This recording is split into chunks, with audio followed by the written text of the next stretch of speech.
పరిచర్యను చేయుట కొరకే పరిశుద్ధుడా నీ కృపనిచ్చినావు. ఆదియందు వాక్యముండెను, వాక్యము దేవుని యొద్ద ఉండెను, వాక్యము దేవుడై ఉండెను. ఆయన ఆదియందు దేవుని వద్ద ఉండెను. సమస్తమును ఆయన మూలముగా కలిగెను. కలిగియున్నదేదియు ఆయన లేకుండా కలగలేదు. ఆయనలో జీవముండెను. ఆ జీవము మనుష్యులకు వెలుగై ఉండెను. ఆ వెలుగు చీకటిలో ప్రకాశించుచున్నది గాని చీకటి దాని గ్రహింపకుండెను.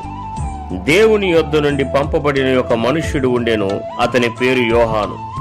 అతని మూలముగా అందరూ విశ్వసించినట్లు అతడు ఆ వెలుగును గూర్చి సాక్ష్యమిచ్చుటకు సాక్షిగా వచ్చాను. అతడు ఆ వెలుగై ఉండలేదు గాని ఆ వెలుగును గూర్చి సాక్ష్యమిచ్చుటకు అతడు వచ్చాను. నిజమైన వెలుగు ఉండెను. అది లోకములోనికి వచ్చుచు ప్రతి మనుష్యుని వెలిగించుచున్నది. ఆయన లోకములో ఉండెను. లోకమాయన మూలముగా కలిగెను గాని లోకమాయనను తెలుసుకొనలేదు. ఆయన తన స్వకీయుల యొద్దకు వచ్చెను. ఆయన స్వకీయులు ఆయనను అంగీకరింపలేదు. తన్ను ఎందరు అంగీకరించిరో వారికందరికీ, అనగా తన నామమందు విశ్వాసముంచిన వారికి దేవుని పిల్లలగుటకు ఆయన అధికారము అనుగ్రహించెను. వారు దేవుని వలన పుట్టిన వారే గాని రక్తము వలనైనను శరీరేచ్ఛ వలనైనను మానుషేచ్ఛ వలనైనను పుట్టినవారు కారు.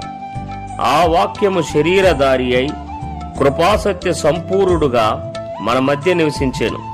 తండ్రి వలన కలిగిన అద్వితీయ కుమారుని మహిమ వలె మనము ఆయన మహిమను కనుగొంటిమి.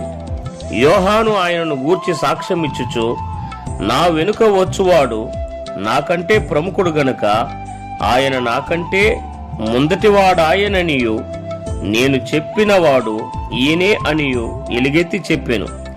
ఆయన పరిపూర్ణతలో నుండి మనమందరము కృప వెంబడి కృపను పొందితిమి. ధర్మశాస్త్రము మోషే ద్వారా అనుగ్రహింపబడిను. కృపయు సత్యమును యేసుక్రీస్తు ద్వారా కలిగెను. ఎవడును ఎప్పుడైనను దేవుణ్ణి చూడలేదు. తండ్రి రొమ్మునున్న అద్వితీయ కుమారుడే ఆయనను బయలుపరిచెను. నీ పరిచర్యను చేయుట కొరకే పరిశుద్ధుడా నీ కృపనిచ్చినావు.